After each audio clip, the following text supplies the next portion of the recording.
Hey everybody, it's me, Angel Benton, and tonight I'm just going to dive right into it because I've got so much I want to say. I'm so excited. Okay, so Dancing for Relevancy, aka Dancing with the Stars. Okay, so this week, first of all, let's talk about last week real quick. One more thing about last week. Okay, so last week, Mophead and Cheryl, Mophead is Cheryl, Mophead and Ryan, they did their version of the Muppet Show theme, right? Which was a cute, and it was actually a really cute dance, whatever, right? But I think there was a couple people missing in the audience, and that would be Kermit and Miss Piggy. They've been on the show before. A, B, they're characters that are owned by Disney. So is Dancing. Well, Dancing with the Stars technically isn't, but it's on ABC, which is owned by Disney. And C, they're not doing any work anymore. I mean, no offense, but they canceled the show, so I'm sure they got those characters lying around. So why weren't they on the show? Big missed opportunity in terms of Dancing for Relevancy. So I was a little bit disappointed by that. And wait, so then this week there was two episodes. There was one episode on Monday where they all danced, and then there was the episode Tuesday, which was the results show. That just like it was back in the heyday of the show, right? Well, this past Monday, when everyone danced, Tom, Aaron is on. First of all, I have to say I do love Erin Andrews. Okay, I want to start out by saying I think she's the best so far of his permanent co-host. So you will not get to experience any Twitter hate from me. And even though I like to tease and jest, there really isn't any hate from me at all coming towards anyone on the show. Just keep that in mind, okay? Because Maury McCormick, she was talking about how this whole place is like a family, the dancers, the crew, the pros, or was it her or was it someone else? I think it was her. But the point is that I think of the audience as also part of that same family, right? And I'm more like that sarcastic cousin that really doesn't have anything nice to say, but deep down inside loves you, and if anyone else talks shit about you, they'll beat your ass. That's kind of how I am. That's kind of how I am with that show. Okay, I just want to point that out. I do love the program. Okay, so Tom had no co-host because Aaron is actually grieving the loss of a relative, so he didn't have anyone. Nobody. So where was Miss Piggy for that too? She co-hosted once and she was phenomenal. I mean, I really miss Miss Piggy. But even though Miss Piggy wasn't there, what about Bindi? Bindi's awesome. Or, I hate to say it because he does every other single job, Alfonso. I'm sure he loves to take his 29 jobs. He would have no problem doing it. I mean, I was just a little... Don't get me wrong, I love me some Tom Bergeron. Or as Kim Johnson Herjavec calls him, Thomas. I love me some Tom Bergeron, but I'm just saying it would have been a little bit better for the audience if we had someone else to watch him play off of. And I thought it was so strange how I think it was one of Lori's relatives asked Lori, do Tom and Aaron get along? I have never, not one time ever gotten the vibe that they didn't get along, ever. So I don't know where that's coming from, but I always pictured them get along, and they were like, they've known each other for years before they did the show together. So yes, they get along. So I don't know where that's coming from. I don't think that they don't get along. But okay, so anyways, so yeah, that was a big opportunity. However, yesterday on Tuesday's show, Kim Johnson Herjavec came back and she co-hosted with Thomas Bergeron, and she was awesome. Now granted, there are some things when it was obvious that, this was for someone's first time in front of a live camera. I thought she did extremely well. She did better than some of the regular permanent co-hosts, the previous ones. I'm just saying. I thought she was awesome. I really enjoyed her a lot.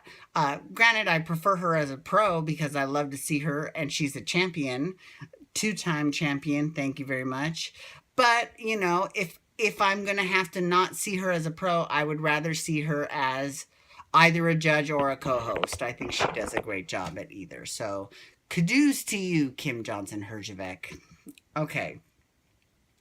So, let's talk about the dancing. Okay. So, first of all, how much did Amber Rose look like Mophead in that one booty dance with that wig. She looked just like her. But you know what's funny is that Cheryl Burke, aka Mophead, is not black at all. Oh, wait, before we get into that, I don't know how I missed this before, but there's an actual black girl in the troupe of Dancing with the Stars. Well, it's about fucking time. It's only the season 655. I mean, good for you. She's not like a full-fledged pro yet, but give her some time. Go, girl. You represent. I love it. It's about fucking time. Anyways. I mean, they've had Keo, but they've never had any black females on the show before. So, and there's a lot, that they can dance. So they're out there. Now, the Asians, they're next because, they should be on the show too. But I guess one step at a time. But anyways, okay, so how much did Amber look like Cheryl, right? It was a little bit crazy. I felt bad for Amber because I felt like a little bit of the criticism was more of Max's choreography than Amber's ability to do it. This week. Last week she was holding back, but this week she wasn't given the real opportunity to do a salsa. She had to do the salsa.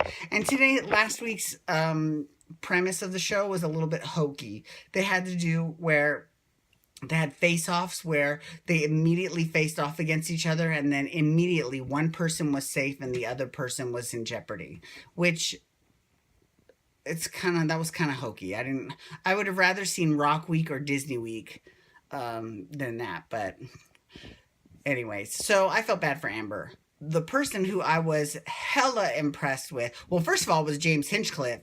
He better just get it. He better just come on out on that stage and just own that fucking stage.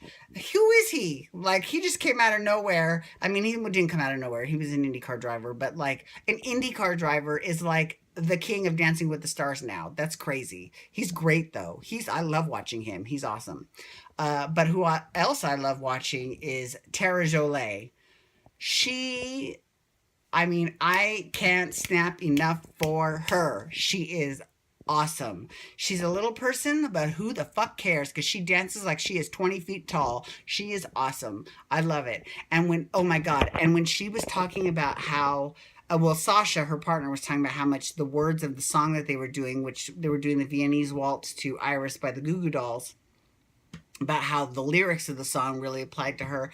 And she was talking about how she doesn't want the world to see her because she doesn't think that they'd understand. When she hears those words, she thinks about a time when she's not comfortable in her own skin, and she feels that often.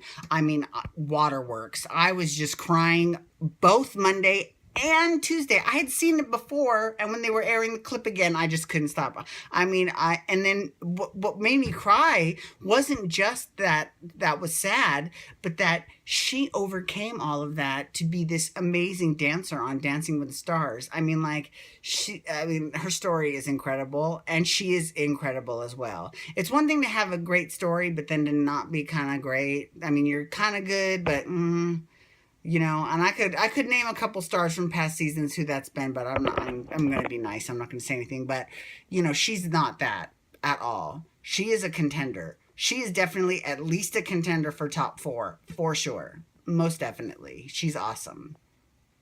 Okay. So that's it with her, but I just can't. I just love her. Okay, so then Mary Lou Henner. Here's the thing about Mary Lou. When Mary Lou did her face off against Lori, she ended up losing, right? So Lori ended up winning the immunity, and then Mary Lou was in jeopardy. And what was interesting, so on Tuesday they aired footage that aired on Monday, but they aired like shots of people you don't normally see, and they turned on their mics so you could hear them. First of all, Bruno is kind of a bitch. No offense. A, he talks during their entire number, and B, the things he said were kind of cunty. I'm just saying. And they say that Len is bitchy. Len is just bitchy to your face. But Bruno, And Julianne was kind of egging him on a little bit, but not that, not in a whole lot. But she was the one who. But I mean, it's probably because she's sitting there. I bet you if she wasn't there and it was just Len Goodman, that it would have been Len that he was talking Len's ear off. But anyway, so Mary Lou did her dance and she lost. And afterwards, God bless Derek Huff. Okay, she was like, was that good? And he was like, no. No, I'm sorry, it wasn't. Was it better in dress rehearsal? Yeah, it was. He wasn't upset about it. I mean, you got to think, Mary Lou, he has 6 Mirrorball trophies. I'm sure he's trying just as hard to win it, but it's not probably as huge a priority for him to get number 7, but you got to focus on your performance with him. Okay, that's it though. That's all the time I've got. Fuck. Anyways, I love this show. Tomorrow, I'm so excited because I'm going to sing the I Told You song about Below Deck, but follow me on Twitter at Angel Benton. Thank you so much. Have a wonderful day. Bye.